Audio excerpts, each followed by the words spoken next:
Salut à tous, c'est Frédéric Delavier.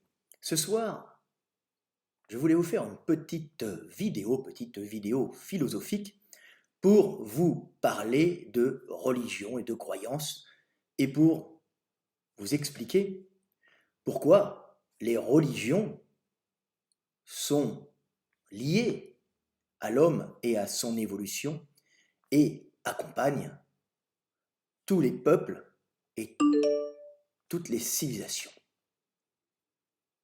Pour cela, je vais vous lire trois petits textes que j'ai écrits il y a quelque temps. Petits textes qui, je l'espère, vous feront comprendre qui nous sommes et pourquoi nous sommes ainsi. Et pourquoi nous sommes croyants ou athées, c'est-à-dire s'opposant des fois à la croyance. Le premier texte que je vais vous lire s'appelle « Réponse à un athée ».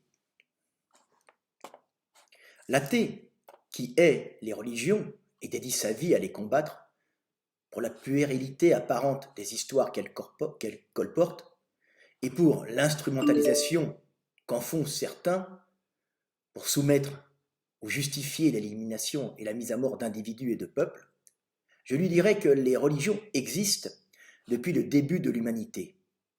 Et si elles ont été conservées sur toute la terre et dans tous les peuples, c'est qu'elles sont utiles pour l'unification du groupe, ainsi que la survie et la transmission du patrimoine génétique des individus qui le composent.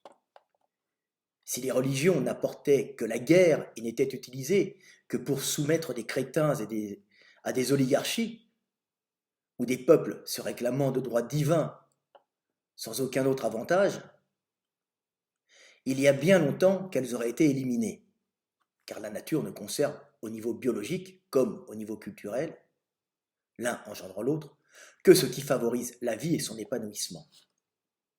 Ainsi, si stupides et primitives que puissent parfois paraître les religions, elles accompagnent les hommes depuis la nuit des temps pour leur principe unificateur favorisant la vie, et comme disait Confucius, le plus important, c'est les rites.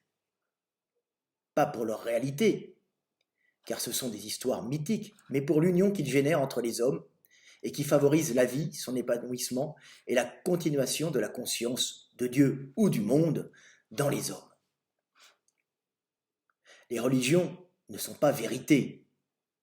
Elles sont juste un principe unificateur calmant les hommes devant l'angoisse de la mort et favorisant leur survie.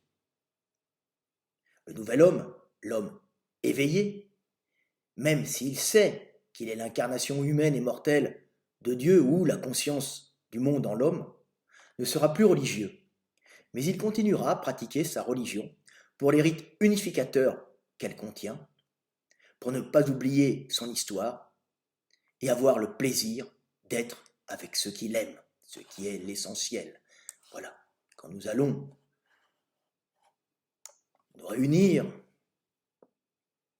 le 25 décembre, et quand nous pensons à la naissance du Christ, tout ça est symbolique.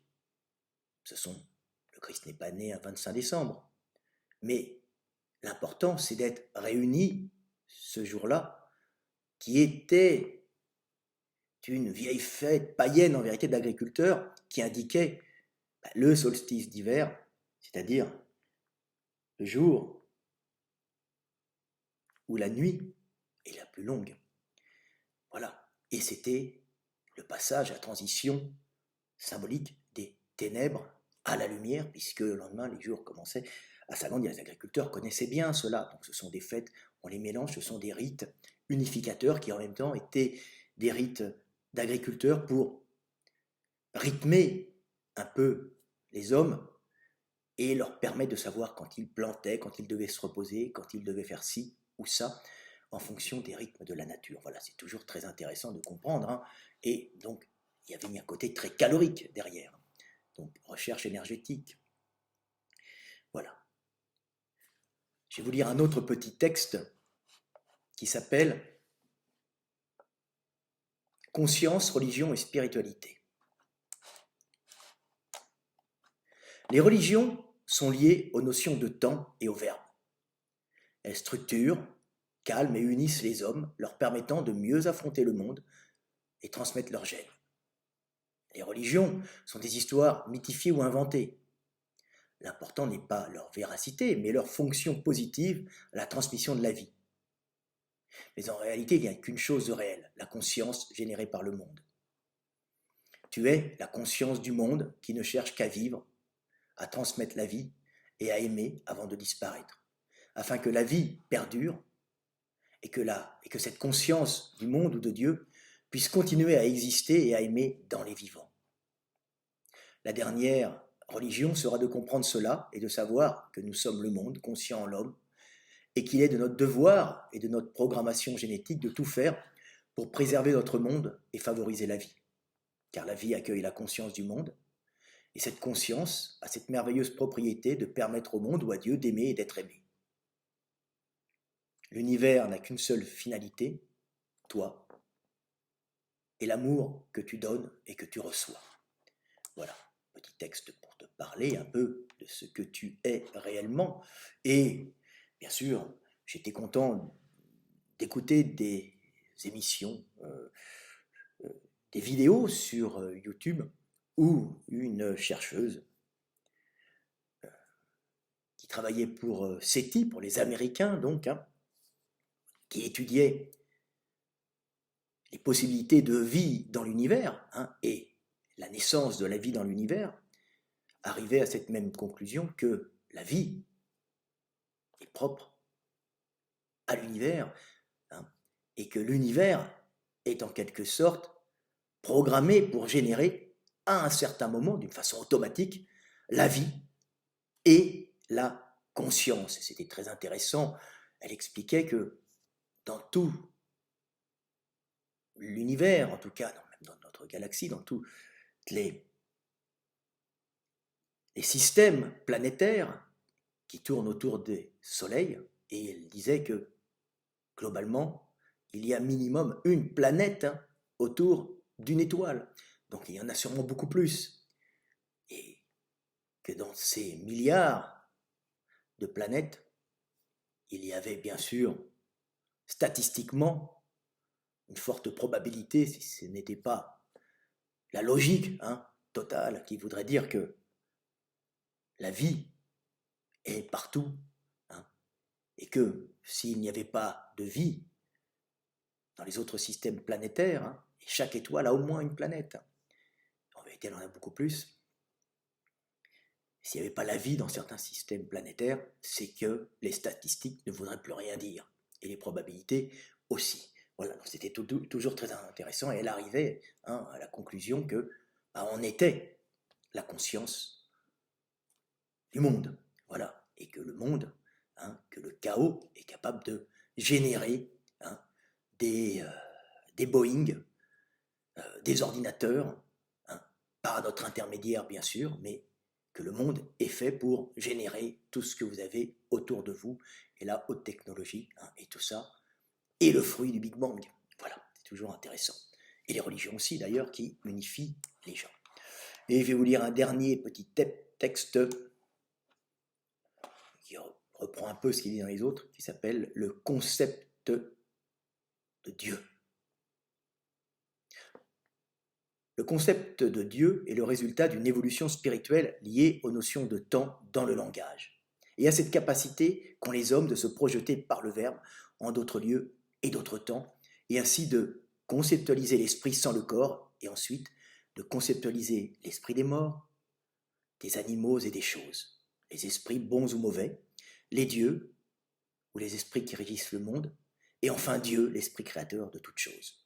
Dieu est une évolution spirituelle liée au langage humain et aux notions de temps, voilà, que nous possédons, c'est-à-dire notion de temps exprimée dans un langage qui nous permet de parler du futur, du passé. Voilà, c'est très intéressant de comprendre cela, que Dieu, commencement était le Verbe, et que les notions de temps sont à la base de la spiritualité.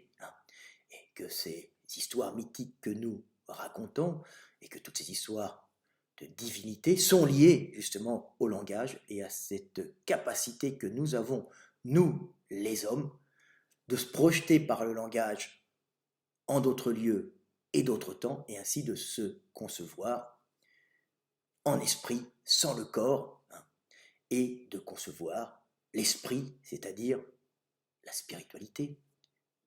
Le fait de concevoir l'esprit vient du verbe.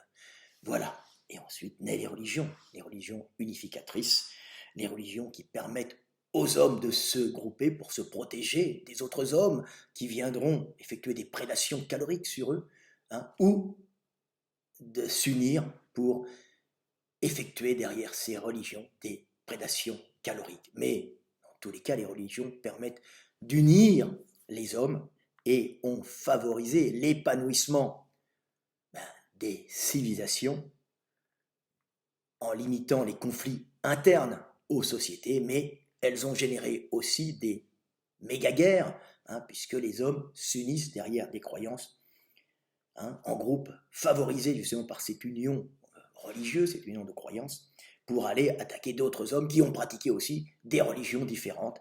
C'est ce que nous voyons partout sur Terre, malheureusement. Mais si les religions peuvent générer des guerres, elles génèrent aussi l'union et favorisent le développement de l'humanité. Mais les guerres ne sont jamais religieuses, hein.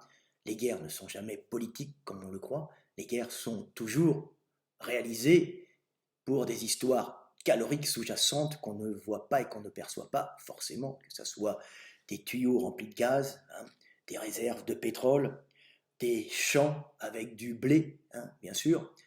Elles sont des zones où on peut exploiter le lithium pour faire des batteries, hein, permettant de faire marcher les automobiles, hein.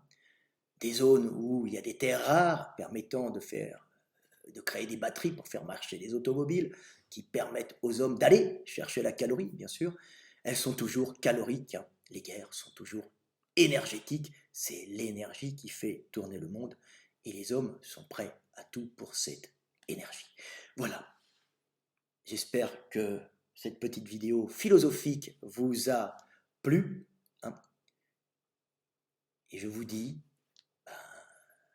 paix sur terre, mes frères, et tâchez d'être des hommes exemplaires, voilà, et des philosophes. Je dirais que pour être un philosophe, il ne faut pas avoir un diplôme de philosophie, comme le disent les idiots. Autrement, Socrate ou Marc Aurèle n'auraient jamais été considérés comme philosophes, hein.